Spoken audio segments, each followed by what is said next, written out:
বিসমিল্লাহিররহমানিররহিম। আসসালামু আলাইকুম। কেমন আছো এভরিওয়ান? আশা করি যে যেখান থেকে ভিডিওটি দেখছো সবাই খুব ভালো আছো। তো প্রতিদিনের মতো আজকে তোমাদের জন্য একটি ক্লাস নিয়ে হাজির হয়ে গিয়েছি। যারা এই মুহূর্তে আমার ভিডিওটি দেখছো প্লিজ ভিডিওতে একটি লাইক দিয়ে যাও, এবং যারা এখনো আমার চ্যানেলটি সাবস্ক্রাইব করনি প্লিজ চ্যানেলটি সাবস্ক্রাইব করে দিও এবং পাশে থাকা বেল আইকনটি বাজিয়ে দিও, যাতে ভিডিও ছাড়ার সঙ্গে সঙ্গে নোটিফিকেশনটি সবার আগে তোমার কাছে পৌঁছে যায়। তো বেশি কথা বলবো না, তাহলে আমরা মূল ক্লাসে চলে যাব। তো অলরেডি দেখতে পাচ্ছ তোমরা আজকের টপিকটা কি হতে চলেছে। বাংলা কিছু সেন্টেন্স দেওয়া আছে, আমরা ইংরেজিতে এটাকে ট্রান্সলেট করব। তো দেখো, আমি অস্বীকার করলাম, আমি অস্বীকার করলাম, এই সেন্টেন্সটা আমরা ইংরেজিতে কিভাবে তৈরি করব? I refuse. দেখো, এত বড় একটা বাংলা বাক্যের ইংরেজি ট্রান্সলেটটা কতটুকু হচ্ছে, আই রিফিউজ, আমি অস্বীকার করলাম। ওকে, তাহলে লিখছি, দেখো, আই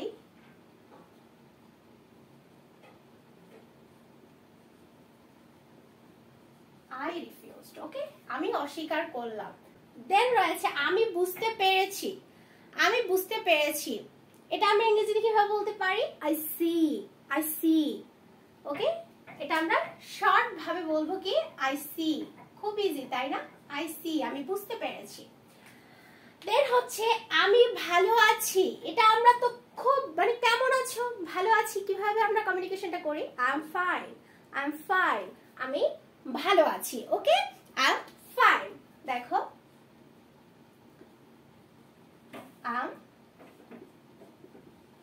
ফাইন। ওকে, নেক্সট হচ্ছে এটা খুবই সুন্দর, এটা খুবই সুন্দর। ইট ইজ অসাম বা ইটস অসাম। ওকে, তো লিখছি, দেখো,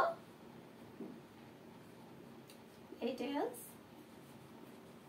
অসাম।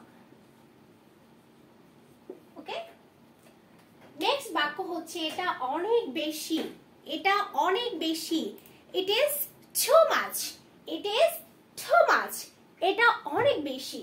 তো দেখো, লিখছি, it is too much, এটা অনেক বেশি। ওকে, নেক্সট বাক্য হচ্ছে এই আসছি, এই আসছি। তো এটা আমরা ইংরেজিতে কিভাবে বলবো? Just coming, just coming. এই আসছি মানে হচ্ছে জাস্ট কামিং। দেখো, লিখছি, জাস্ট কামিং। ওকে, পরের বাক্য হচ্ছে দূরে থাকো, দূরে থাকো। এটা আমরা ইংরেজিতে কিভাবে বলবো? কিপ অ্যাওয়ে, কিপ অ্যাওয়ে, দূরে থাকো। ওকে, কিপ অ্যাওয়ে, কিপ অ্যাওয়ে, দূরে থাকো। নেক্সট হচ্ছে চলতে থাকো, চলতে থাকো। কিপ গোয়িং, কিপ গোয়িং, চলতে থাকো।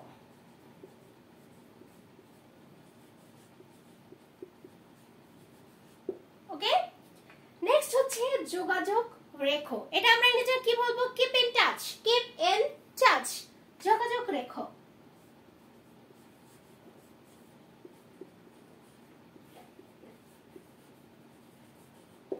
Keep in touch. Okay, next হচ্ছে এটাকে পরিষ্কার রাখো, এটাকে পরিষ্কার রাখো। Keep it clean, keep it clean. কি বলবো? Keep it clean, keep it clean. দেখো, রাখা মানেই হচ্ছে কিপ। ওকে, কিপ, যেটাতে রাখা বা থাকো এইসব সেন্টেন্সের ক্ষেত্রে কিন্তু কিপটা ইউজ করতে হয়। তো দেখো, আজকে কিন্তু আমরা অনেকগুলো সেন্টেন্সকে ইংরেজিতে ট্রান্সলেট করলাম। তো আই থিঙ্ক তোমাদের ক্লাসটা ভালো লেগেছে, ভিডিওটা ভালো লেগেছে, এবং ভিডিওটা থেকে তোমরা কিছু হলেও শিখতে পেরেছো। বাসায় বসে তোমরা এগুলো প্র্যাকটিস করবে। আশা করি তোমরা সুন্দরভাবে ইংরেজিতে আস্তে আস্তে কথা বলা শিখে যাবে। শুধু শিখলেই হবে না, ক্লাসটি দেখলে হবে না, বাসায় বসে কিন্তু অবশ্যই প্র্যাকটিস করতে হবে। প্র্যাকটিসের মাধ্যমেই কিন্তু তোমরা বেস্ট রেজাল্ট পাবে। ওকে, তো বাসায় বসে বাসার যে সদস্যরা রয়েছে তাদের সাথে প্র্যাকটিস করা শুরু করে দাও, দেখবে আস্তে আস্তে তোমরাও কিন্তু অনেক সুন্দরভাবে ইংরেজিতে কথা বলতে পারবে। তো আজকে এই পর্যন্ত। নেক্সটে কি টাইপের ভিডিও থাকতে চাও, যদি কোনো রিকোয়েস্টেড ভিডিও থেকে থাকে অবশ্যই আমি ট্রাই করব ক্লাসটি নিয়ে আসার জন্য। তো এই জন্য কি করতে হবে, কমেন্ট বক্সে চলে যেতে হবে এবং কমেন্ট করতে হবে। আমি কিন্তু সবার কমেন্টের রিপ্লাই করে থাকি। তো আজকে এই পর্যন্ত, সবাই ভালো থাকবে, সুস্থ থাকবে, আমার জন্য বেশি বেশি করে দোয়া করবে। আল্লাহ হাফিজ।